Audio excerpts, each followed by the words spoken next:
Hi everyone, my name is Gabriel and this is the Hour of the Raven, your channel for everything Ravenloft, RPG, Dungeons and Dragons, and horror. Today we are going to explore the secrets of Invidia, unveiling the macabre mysteries of a land marked by the brutality and hatred of its passionate inhabitants. Are you ready? Then come with us to explore the warehouse district in search of the secret hiding place of the Midnight Slasher, a legendary killer who left a trail of death on the nights of Invidia. With the chilling sensation of being followed, we enter the East Front Street and invade an abandoned warehouse. Inside, we find a secret passage and the killer's secret refuge.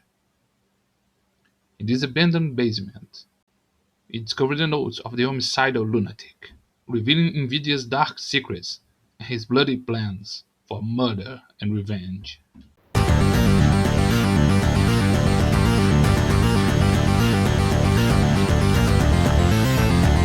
Hour of the Raven.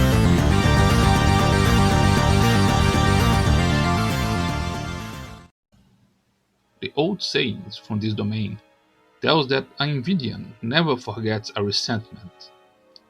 The bloody past and the horrors of the present make Invidia a bubbling cauldron of secrets, about to overflow with violence and destruction. Autug legends and folklore point to the existence of many horrors that wander through its forests and fields. It is in the riverside communities that the most macabre secrets are hidden. The ghost town of Beltis is a striking example of these horrors. Once a thriving village of woodcutters, the whole community has suddenly disappeared overnight, and no one has ever found any trace of its inhabitants. With a whole village of empty houses and structures by the Muzad River, over the years many have tried to reoccupy the city. All attempts to reoccupy ended in tragedy, with the new residents being haunted by specters or indulging in aggressive and homicidal behavior. The dark truth of the mysterious disappearance of the population of Beltis is a tragic tale of revenge and greed. Beltis' growing logging activity and river commerce started to threaten the trade and economics of another riverside community, the village of Valeta, which also depended on the timber commerce to survive. The population of Valeta was responsible for the massacre in Beltis. After conspiring and treacherously murdering the entire rival city at night, they threw their bodies with stones at the bottom of the Muzad River, where they would never be found again. Currently, the ghost town of Beltis is haunted by its former residents, who persecute all those who dare to occupy their former home, and try to possess the unsuspecting explorers to vent their hatred and desire for revenge. Today, the community of Aleta thrives as the main source for timber trade in Invidia, but its economic progress is tainted by the blood of Beltis and the guilt of crimes committed in the past. Its oldest inhabitants carry the weight of these secrets, and they know that the vengeance of the dead knows no rest, and they will one day get their revenge. The village of Tankos, near the border of Barovia, was founded in the past by Gundarakites and Barovians, also with the intention of exploring the logging activity.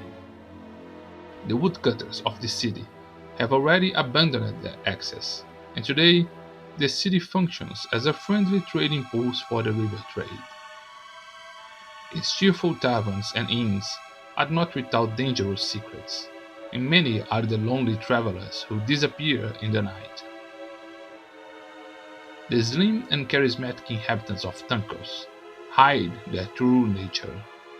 They are Pakas, an ancestral race of humanoid felines and shapeshifters who have infiltrated and dominated the city of Tankos. Although they can easily pass themselves as humans, Pakas can change their shape to become more feline and bestial, with retractable claws, fangs, tails, pointed ears, and cat's eye that glow in the dark. The Pakas are carnivores and have murdered and devoured some of the unwary travelers that stay in the city, especially those who are alone or whose disappearance will not be easily connected to Tunkos. The famous investigator Van Richten speculates that this rare race of humanoid felines has some relation of servitude with the Ennis hags. Perhaps their presence in Tankos is somehow linked to the reports of a powerful witch who inhabits the Mental Woods. Heading north, close to the Barovia border, we cross the old territory of the domain of Gundarak. The ancient Gundarakite legends alert us to the presence of werewolves, vampires, and other monsters in the region, but the greatest danger hidden in the forest are the violent Gundarakite rebels known as the Freedom Fighters.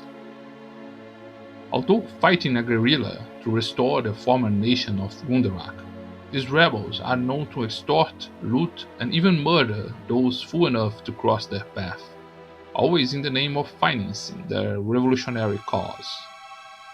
Both Malokyo Aderi and Count Strahd have already tried to suppress the constant attacks by these rebel groups, but without success. The rebels have the support of a secret society of Gundarakites, known as the Sons of Gundar. Although they are not directly involved in battles, the members of this secret group offer support and refuge to the rebels, in addition to acting as informants and helping to sabotage and slow the advance of enemy forces. The secret leader of this rebel group is Adong Cesarieza, an influential separatist who divides his time between the city of Zynenburg in Barovia and Castle Unadora in Invidia.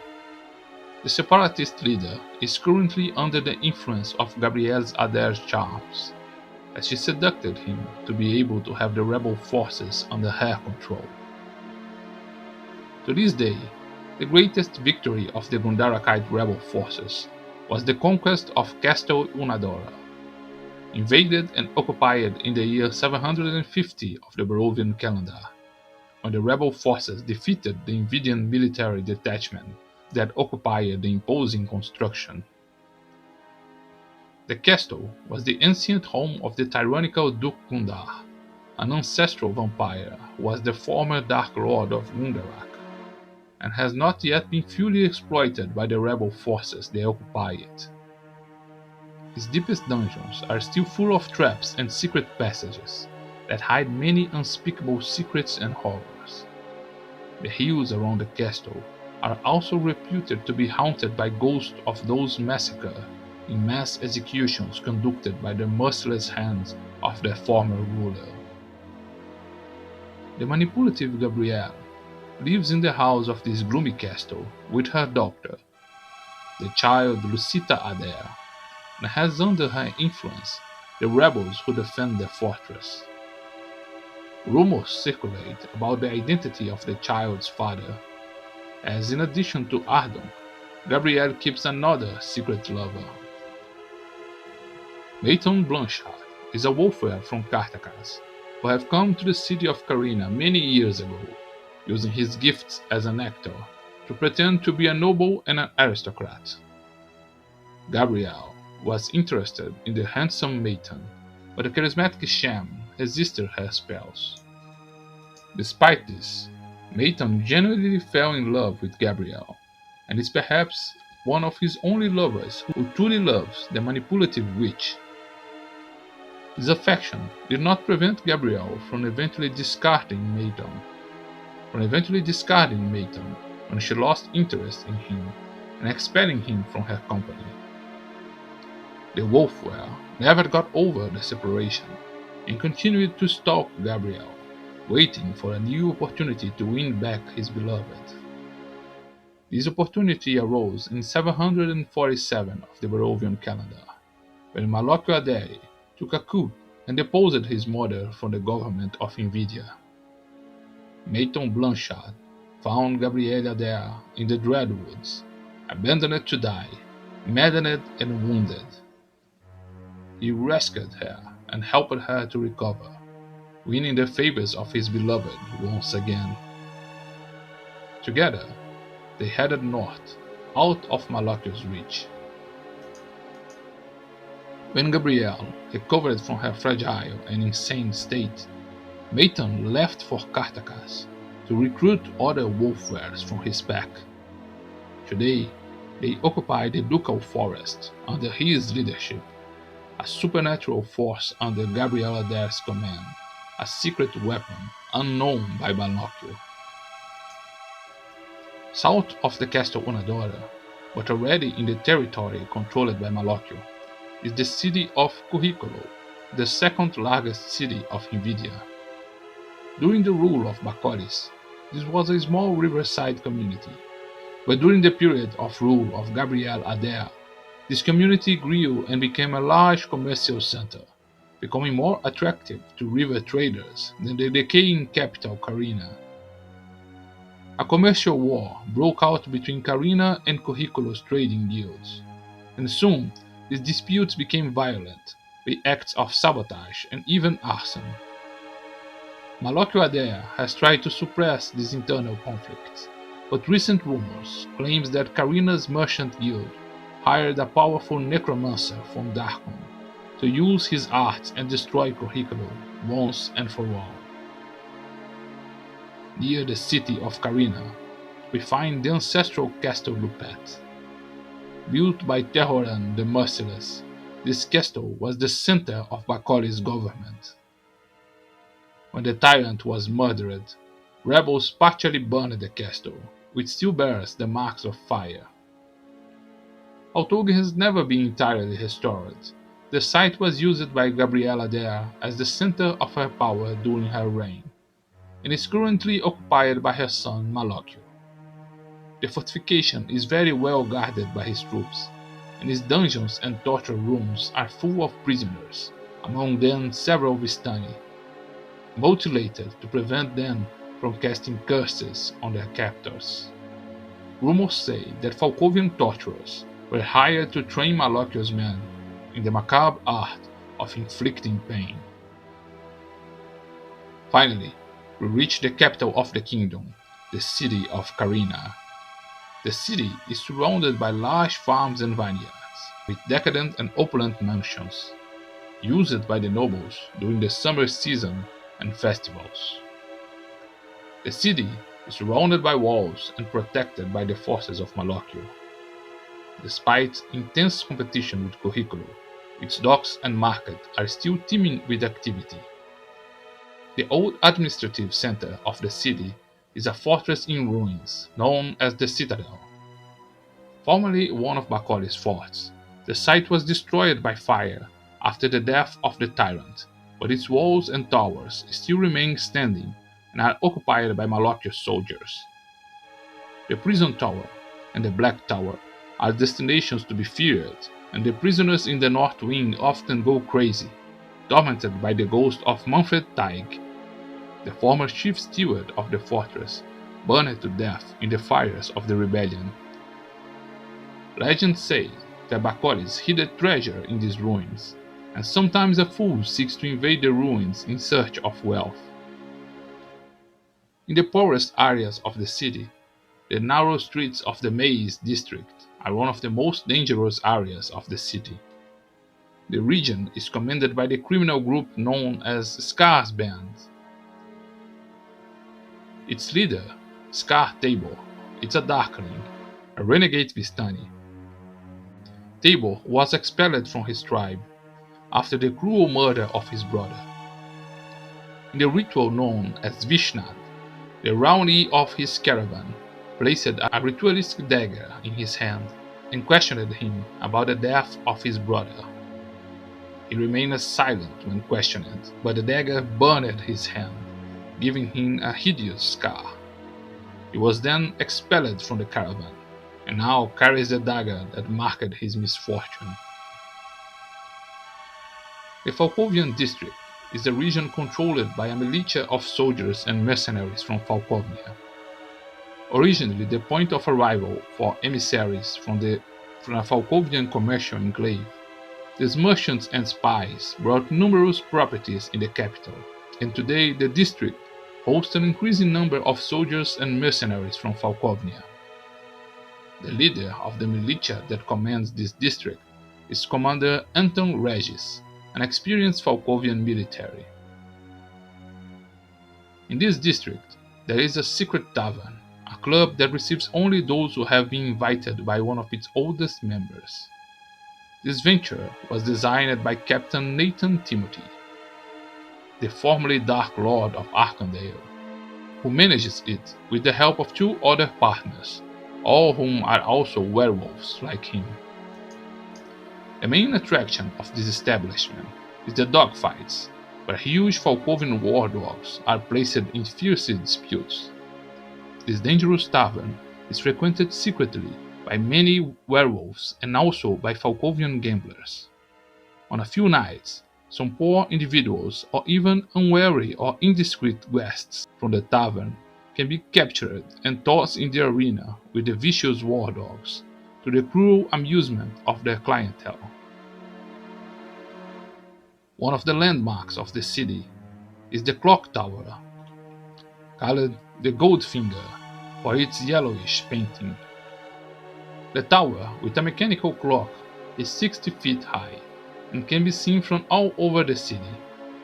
Invidians prefer to keep a distance from this building, which emits a humming and strange sounds coming from inside. Its builder and owner is an old eccentric known to the city only as the Engineer, an inventor obsessed with mechanical constructs who tries to bring his creations to life. Rumor has it that the repulsive inventor succeeded in his sickly obsession, and that the interior of the tower is home to a horrible and dangerous mechanical golem.